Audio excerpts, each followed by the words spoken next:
I never thought I'd find myself in a situation like this. My name is Jake and I'm 34 years old. I've been married to my wife Lisa for nearly 8 years. We had a good marriage, or at least I thought we did. We shared a cozy little house in the suburbs, had our routines, and even had plans for the future. But then the cracks began to show.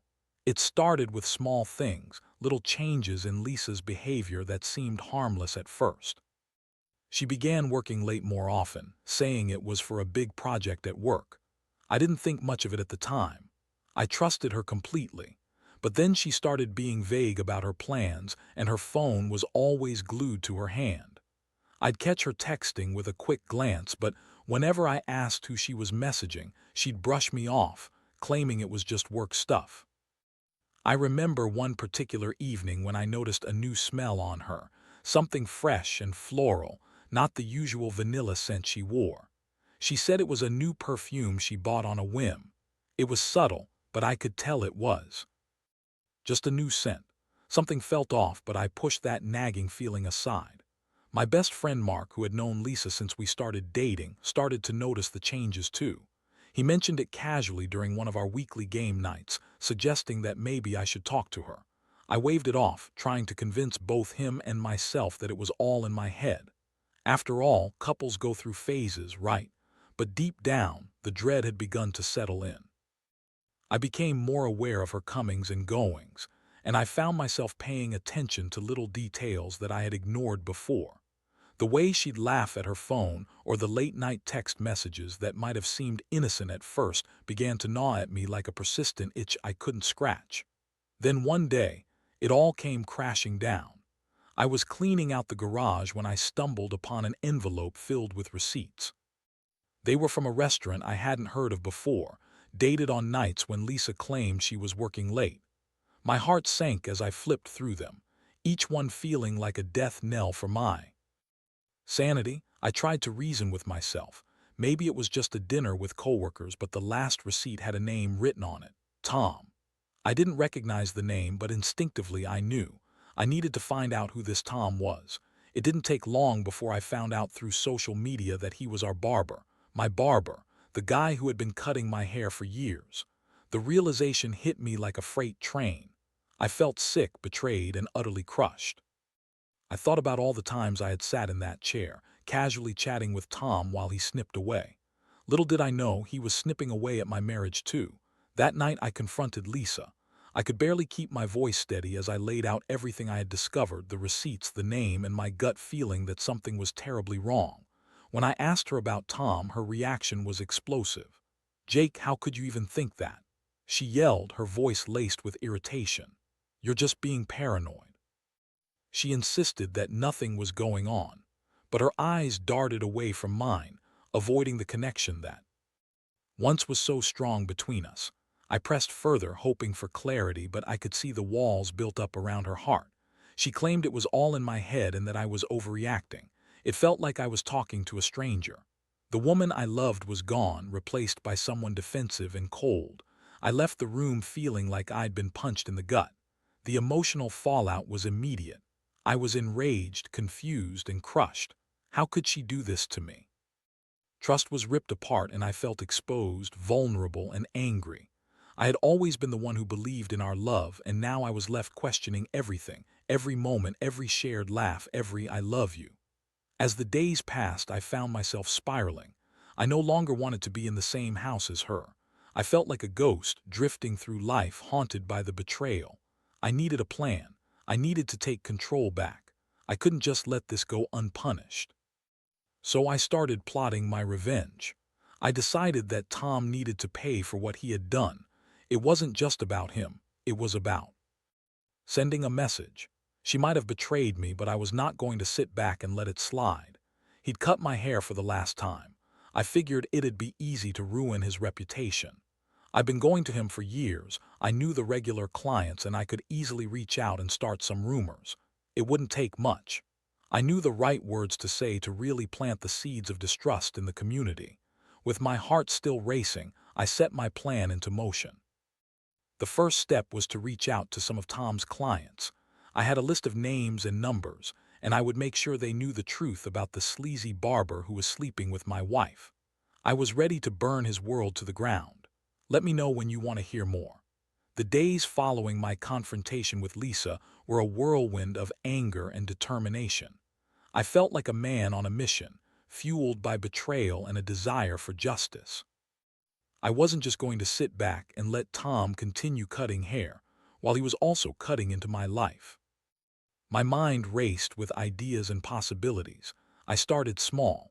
First, I reached out to Jess, a woman I knew who had been going to Tom for years.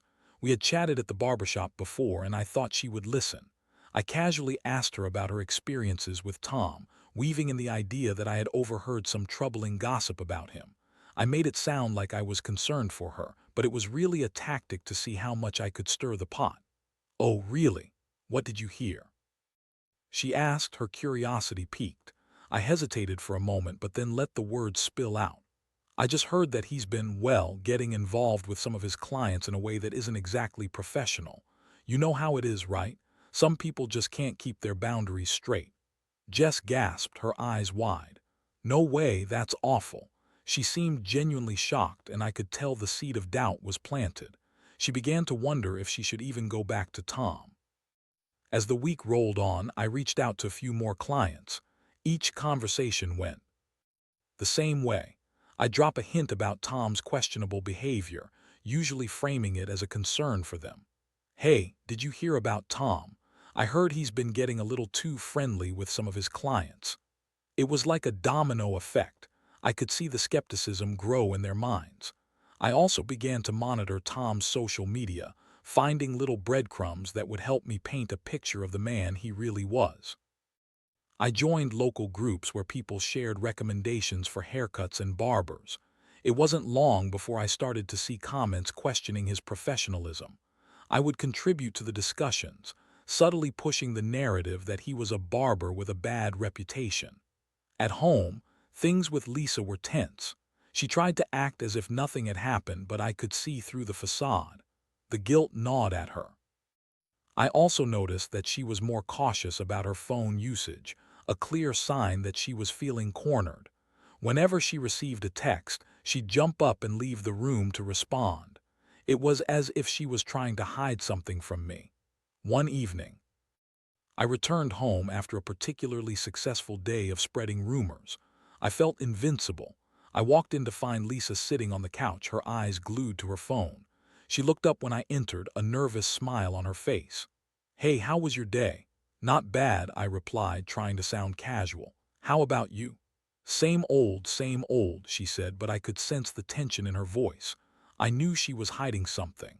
As the days turned into weeks, I noticed the impact of my actions. Tom's shop began to suffer. His regular clients started canceling appointments, and I could see the worry on his face every time I passed by his barber shop. It felt good knowing I was responsible for that turmoil. I began to feel a twisted sense of satisfaction with every whispered rumor that made its way back to me. But the satisfaction came at a cost. The more I delved into this scheme, the more I started to feel like a different person. I had always prided myself on being an honest man, someone who valued integrity. Yet here I was, plotting revenge instead of confronting my issues head-on. One night while I was scrolling through social media, I came across a post from Lisa. It was a picture of her and Tom taken at the barbershop. They were laughing together, and it felt like a punch to the gut. This was the proof I needed that my worst fears were true.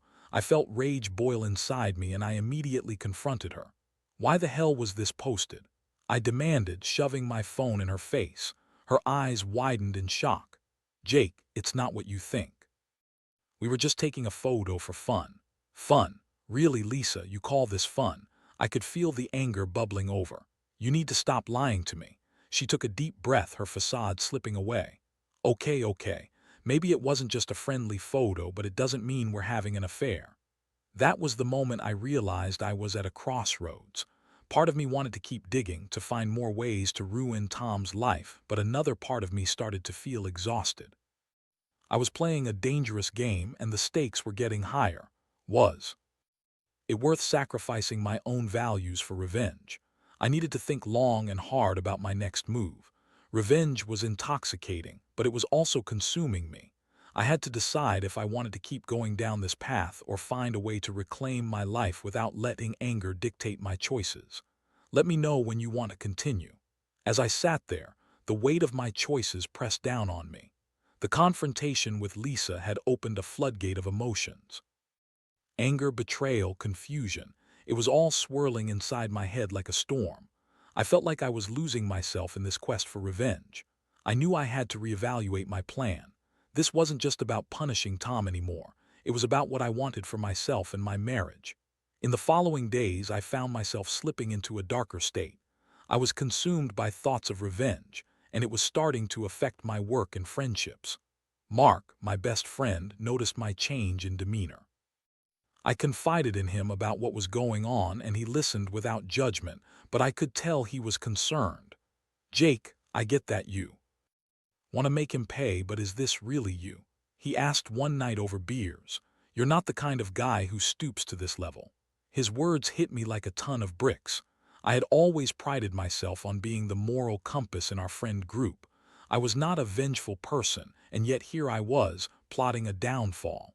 I didn't want to become the villain in my own story. That night, I decided to take a step back and reassess my priorities. I had spent so much energy focusing on Tom that I neglected the real issue, my relationship with Lisa. I needed to confront her again, but this time I wanted to come from a place of understanding rather than anger. The next evening, after a long day, I sat down with Lisa. She was scrolling through her phone, likely trying to avoid whatever conversation was looming ahead. "Can we talk?" I asked, my voice steady. She looked up, her expression cautious. "About what?" "I want to talk about us," I said, watching her face closely for reactions. "This whole situation has got me thinking. I need to know what's really going on with you and Tom." She sighed, her shoulders slumping. "Jake, I swear it's not what you think. I didn't mean for it to happen. I got caught up in the attention he gave me. It's stupid, I know. Stupid. That was one way to describe it." I could feel my anger bubbling back up. "You got caught up in it. What does that even mean? You're married. We have a life together." "I know, but it was just fun at first. He made me feel attractive and wanted, and I got carried away. But I haven't done anything physical with him, I promise." I was torn. I wanted to believe her, but the visual of her laughing with Tom, enjoying his company, gnawed at the edges of my trust. "What about the receipts, the dinners?" "I can explain. Those were just friendly outings. He kept talking about how much he admired my work, and I thought I could use that to help advance my career. I didn't think it would escalate like this." Her voice trembled, and I could see the remorse in her eyes. I took a deep breath, trying to remain calm. "So it's just emotional then? You have feelings for him?" She hesitated, and that pause spoke volumes. "It was just a phase. I didn't mean for it to happen. I still love you, Jake. I want to work this out." Love. The word felt hollow at that moment, but there was a flicker of something, hope maybe. I was still angry, but I didn't want to throw away a marriage that had once meant the world to me. "What do you want, Lisa?" I asked. "Are you willing to cut ties with Tom and focus on rebuilding our marriage?" "Yes. I'm so sorry. I'll do anything. I don't want to lose you," she pleaded, her eyes shimmering with unshed tears. As I looked at her, I realized that if we were going to get through this, there needed to be transparency on both sides. I had been consumed with revenge, but maybe it was time to refocus on healing the fractured trust we had. In the days that followed, I made a conscious choice. I would no longer pursue Tom's downfall. Instead, I'd focus on salvaging my marriage. I told Mark about my decision, and he was supportive, though he warned me to keep an eye out for any further betrayal. Meanwhile, Lisa took steps to prove her commitment to me. She unfollowed Tom on social media and even quit going to the barbershop. She started being more open about her phone and was honest about her schedule, which helped rebuild some of the trust that had been shattered. But part of me still felt uneasy. Despite her efforts, I couldn't shake the feeling that she was still hiding something. I wanted to believe her, but I couldn't help but feel that the emotional scars from this betrayal would linger far longer than I anticipated. Then, one fateful evening, as I was relaxing on the couch, I got a text from Jess. "Hey Jake, you might want to know that there's been some talk about Tom opening a new barbershop in town. I heard he's getting a fresh start. Just thought you should know." The news hit me like a punch to the gut. Tom wasn't going away, he was starting over. It felt like a slap in the face, like he was escaping unscathed while I was left too pick up the pieces of my marriage.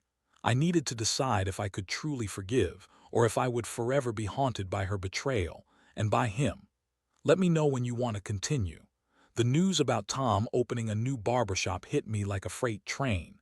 I felt a rush of emotions, anger, jealousy, and a touch of fear. The thought of him once again being a regular fixture in Lisa's life made my skin crawl.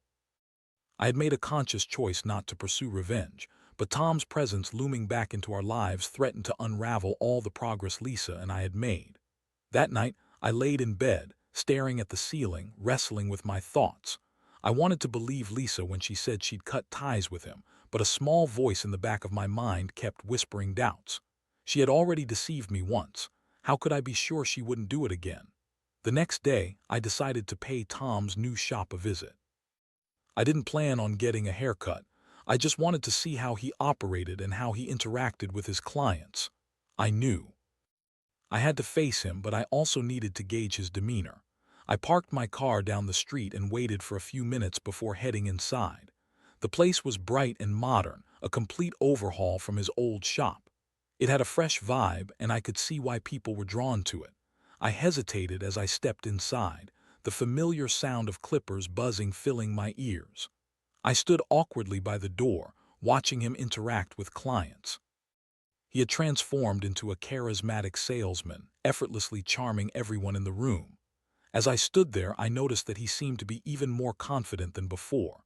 The clients laughed and chatted with him, seemingly unaware of the affair he was involved in. I felt a surge of anger wash over me. How could he act like nothing ever happened? It made my blood boil. Then one of his clients, a guy I recognized from the old shop, sat down in Tom's chair. They chatted casually and I caught snippets of their conversation. They were talking about Lisa, and that sent a jolt of rage through me. I couldn't just stand there and listen to this guy talk about her like she was a trophy. I finally decided to confront him.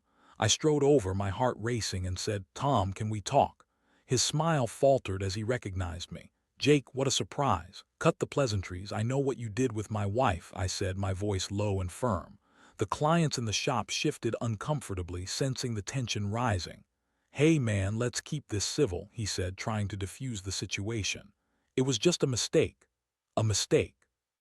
You think it's just a mistake to sleep with a married woman? You think it's just fun?" I could see a flicker of fear in his eyes, and for a moment I felt satisfaction. But then I realized this wasn't going to solve anything. It wouldn't change what had happened. "You're here, starting over like nothing happened. You think you can just move on without consequences?" "Jake, I'm trying to build a new life here. I messed up, but I'm not the only one who should pay." "Lisa should have known better too," he shot back, his tone defensive. The mention of Lisa made my blood boil again. I took a deep breath, trying to regain my composure. "This isn't just about you and me. It's about her, our marriage. You clearly don't care about the damage you've done." He shrugged, trying to act nonchalant. "Look, man, I didn't force her into anything." "Yeah, but you took advantage of her weakness." I couldn't hold back my anger any longer. "You made her feel special and wanted when she was feeling neglected. You knew exactly what you were doing." I turned to leave, feeling the weight of my words hanging in the air. I didn't want to have a shouting match, especially not in front of his clients. As I walked out, I felt a mix of victory and emptiness. Confronting him didn't feel like closure. It felt like a band-aid over a deep wound.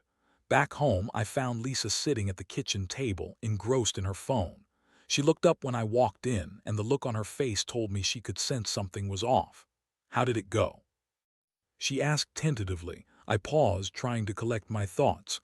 "I confronted Tom," I said, my voice steady. "He's opening a new shop. I didn't expect that." "And," she pressed, her brow furrowing.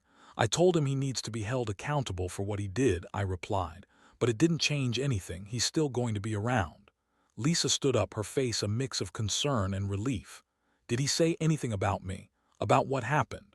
"Just that you should have known better," I shot back, the edge in my voice reflecting the anger I still felt. "I can't shake the feeling that he's going to keep trying to worm his way back into your life." Her expression shifted to one of guilt. "Jake, I promise I'll keep my distance. I want to work on us. I really do. Please don't let this ruin everything we've built together." The vulnerability in her voice tugged at something deep within me. I could see she was genuinely remorseful, but I couldn't ignore the gnawing doubt that rushed back in. I just need time to process everything, I said, my tone softening. This isn't easy for me. Let's go to couples therapy, Lisa suggested, her eyes filled with hope. I want to heal whatever this is between us. I don't want to lose you, Jake. I'm willing to do whatever it takes. The idea of therapy was daunting, but I realized it might be a necessary step to navigate through the wreckage of our relationship. Okay, let's try it, I said, cautiously optimistic. But we both need to be committed to this. As the days passed, we began attending sessions. Therapy was uncomfortable, but it allowed us to voice our feelings in a safe space. I learned to express my anger and hurt, while Lisa shared her vulnerabilities and fears. It was a painful process, but there was a flicker of hope. However, Tom's presence still lingered over us like a dark cloud. The idea of him starting fresh had the potential to destabilize everything we were working towards. I realized I needed to put an end to this mental tug-of-war once and for all. I decided to take one final step. I wanted to show Tom that he couldn't simply erase the past and start anew while I was still in the picture. It was time to reclaim my power, not through revenge, but through setting clear boundaries. I would confront him again, but this time it would be different. I would assert my worth, not as a man seeking revenge, but as a husband determined to protect what was rightfully mine. Let me know when you want to continue. In the days that followed, I felt a renewed sense of purpose. I realized that confronting Tom again wasn't just about asserting my presence. It was about reclaiming my narrative. I wanted to show him that I wouldn't let him dictate the terms of my life or my marriage. One afternoon, I decided to head back to Tom's new barbershop. I had spoken with Lisa about my intentions, and she was supportive. She understood that I needed to lay down the law and make it clear that I wouldn't tolerate his interference any longer. As I approached the barbershop, I took a deep breath, steeling myself for what was to come. Walking through the door, I felt the familiar buzz of clippers and the chatter of clients. It was bustling, and I could see Tom working on a client, his demeanor relaxed and confident. I waited until he finished, and when he turned around, the smile on his face faded quickly as he recognized me. "Jake, didn't expect to see you here again," he said, trying to mask his discomfort. "Yeah, well, I'm back. We need to talk," I replied, my voice steady but firm. I could feel the tension in the air as the clients shifted uncomfortably, sensing the brewing storm. "About what?" he asked, feigning ignorance. "About Lisa," I said, cutting straight to the chase. "I don't want you anywhere near her. You're a bad influence, and I refuse to let you jeopardize our marriage any longer." He crossed his arms, a smirk playing on his lips. "Come on, man. I thought we were past this. She and I have moved on. What's the big deal?" "The big deal is that you and I both know that this isn't just about moving on. You took advantage of her vulnerability. She's trying to heal, and I won't let you weasel your way back into her life," I said, my voice rising slightly. Tom leaned back, the confidence returning to his demeanor. "You can't control her, Jake. If she wants to see me, she will." That comment hit me like a punch to the gut. I stepped closer, lowering my voice to a growl. "If you think I'm going to stand by and let that happen, you're sorely mistaken. You will not be a part of her life anymore, understand?" For a moment we stood there, locked in a tense standoff. I could feel my heart pounding in my chest, adrenaline coursing through my veins. Finally, he broke eye contact, looking away as if accepting defeat. "Fine, I'll keep my distance, but don't think this is over. You know how women are, they can be fickle. Don't you dare dismiss her like that," I shot back, my anger flaring again. "Lisa is not some toy you can play with. She's my wife, and I will protect her from you." "Whatever you say, man, just remember that you can't control everything," he replied, his tone lacking the bravado it had before. I turned to leave, feeling a mix of triumph and uncertainty. I had made my point, but I knew Tom wouldn't just fade away quietly. I could still feel the weight of his presence looming over us, a constant reminder of the betrayal. Back home, I found Lisa waiting for me. She looked anxious, as if she sensed the intensity of the confrontation. "How did it go?" she asked, her voice barely above a whisper. "I told him to stay away from you," I replied, trying to keep my tone steady. He's agreed to keep his distance, but I don't trust him. He still thinks he can worm his way back in. Relief washed over her face, but I could see the worry linger in her eyes. I'm glad you stood up for us, Jake. It makes me feel like you're really fighting for our marriage. Of course I am, I said, my voice softer. But we need to be vigilant. I don't want to leave anything to chance. We've come too far to let this man disrupt what we're building. In the following weeks, we continued therapy, focusing on rebuilding trust and communication. It was a slow process, but I could see the changes in Lisa and how hard she was trying.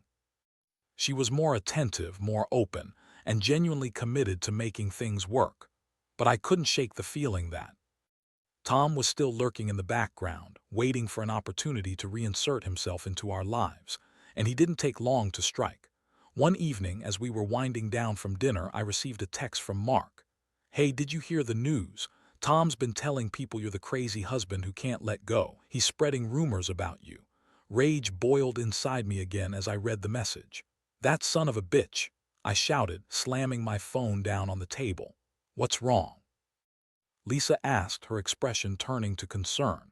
"Tom is trying to turn people against me," I said, my hands trembling with anger. "He's spreading lies, trying to paint me as the villain." "I can't believe this," she said, her voice steadying. "We need to confront him about it. This is unacceptable." "No," I said, shaking my head. "I won't give him the satisfaction. This is a tactic he's using to regain control. I refuse to let him manipulate me again." "Then what are we going to do?" she asked, desperation creeping into her voice. I paused, taking a deep breath to calm my racing heart. "We have to rise above it. We need to be the stronger ones. Let them talk. The truth will come out in the end." In the days that followed, we focused on strengthening our relationship, regardless of what Tom said. I refused to let his petty rumors affect our bond. I spent more quality time with Lisa, reminding her of our love and commitment to each other. However, I also realized that I needed to be proactive. I started reaching out to our friends and sharing the truth about what had happened. I didn't delve into the sordid details, but I made sure everyone knew the real story. I wanted them to understand the journey Lisa and I were on and how hard we were working to heal. One Friday night, we hosted a small gathering at our home. Friends came over, and the atmosphere was light and relaxed. I felt proud of how far we had come, and I appreciated everyone who supported us. But as the night wore on, I realized that Tom's words had begun to fade into the background. The laughter and camaraderie reminded me that I had a community that valued me for who I was, not for what Tom tried to portray. As the evening came to a close, I stood in the kitchen washing dishes while Lisa tidied up the living room. She joined me, leaning against the counter with a soft smile. "I'm so grateful for this," she said, her eyes sparkling. "It feels good to have our friends around us." "Yeah, it does," I replied, feeling warmth spread through me. "We've got this, Lisa. No matter what he does, we'll rise above it." I could see the determination in her eyes, and it filled me with hope.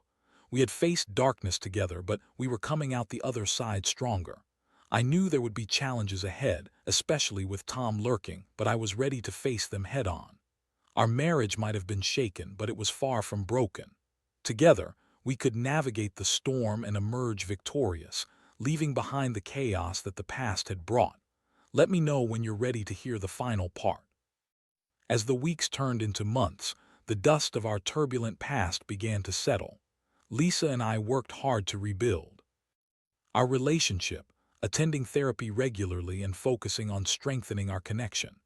It felt like we were rediscovering each other in a way, peeling back the layers of hurt to find the love we had almost lost. However, Tom loomed in the background like a shadow, a constant reminder of our struggle. Despite his promises to keep his distance, he still tried to sow discord among our friends. I heard whispers here and there, tales of how he was trying to convince people that I was the unstable one, the jealous husband who couldn't let go. One evening, after a particularly long day at work, I decided to check social media. As I scrolled through my feed, I came across a post from one of our mutual friends. There was Tom, posing with a group of people outside his new barbershop, a big grin plastered across his face. Underneath the photo, he had tagged Lisa and wrote, "Great to see old friends again. Here's to new beginnings." My blood boiled. He was clearly trying to make it seem like everything was normal, like he was just a harmless part of the community. I felt a surge of anger rise up within me, remembering all the pain he had caused. But instead of letting that anger consume me, I took a step back. I had decided to rise above his games, and I wasn't going to let him drag me back down. The next morning, I spoke to Lisa about it. "Did you see Tom's post?" I asked, trying to keep my voice steady. She nodded, her expression shifting to concern. "Yeah, I did. He's trying to make it look like everything's fine between us. But I promise, Jake, I'm done with him. I don't want to see him, and I'll make sure he knows that." "I believe you," I replied, my heart aching for her. "But we need to confront this. We can't let him think he can just waltz back into our lives whenever he feels like it." Together, we decided to take a stand. We reached out to our friends, the ones who had been supportive, and explained the situation. We laid everything out: Tom's betrayal, the emotional turmoil it caused, and the hard work we were putting into our marriage.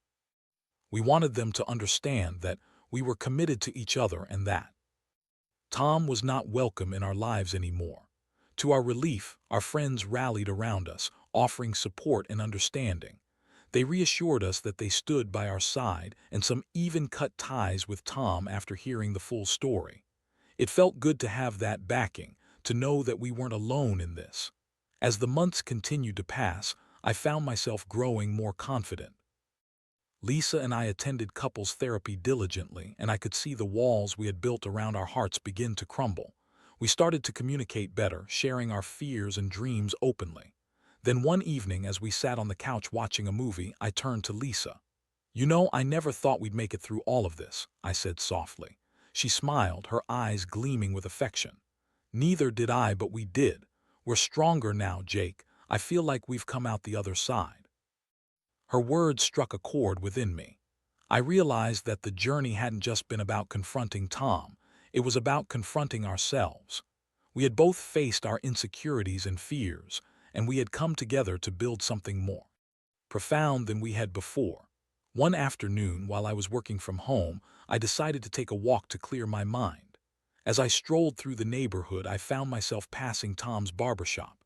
It was a sunny day, and the shop was buzzing with activity. I stood outside for a moment, watching the people go in and out. But instead of feeling anger or resentment, I felt a sense of closure. Tom was just a man running a business now, and he no longer had power over my life or my marriage. I had reclaimed my narrative. In that moment, I understood that the real victory wasn't about revenge or destroying him. It was about choosing to rise above the pain and fight for what truly mattered: my love for Lisa. Later that evening, I shared my thoughts with her. "I walked by Tom's shop today," I said, a smile creeping across my face. "And for the first time, I didn't feel angry, I felt free." She looked at me, her eyes shining with pride. "That's amazing, Jake. It means we're moving on. We're not letting him control our emotions anymore." As we embraced, I felt a wave of warmth wash over me. We had weathered the storm together, and now we were ready to step into a new chapter, one filled with love, trust, and understanding. With each passing day, I felt the weight of the past continue to lift. We began to dream again, talking about our future and the life we wanted to build together. We planned vacations, set goals, and even discussed starting a family. In hindsight, the experience with Tom, while painful, had taught me invaluable lessons about love, trust, and resilience. It had forced us to confront our vulnerabilities and emerge stronger together. As I look back on everything that transpired, I realize that life can throw unexpected challenges our way, but it's how we choose to respond that truly defines us. And in that response, we can find healing and growth. I've learned that love is a journey, not a destination. It requires effort, forgiveness, and an unwavering commitment to each other. Lisa and I are not perfect, but we are committed to each other in a way that feels unshakable now. We've emerged from this experience more in love than ever, ready to face whatever life throws our way together. And that's the kind of victory I can live with.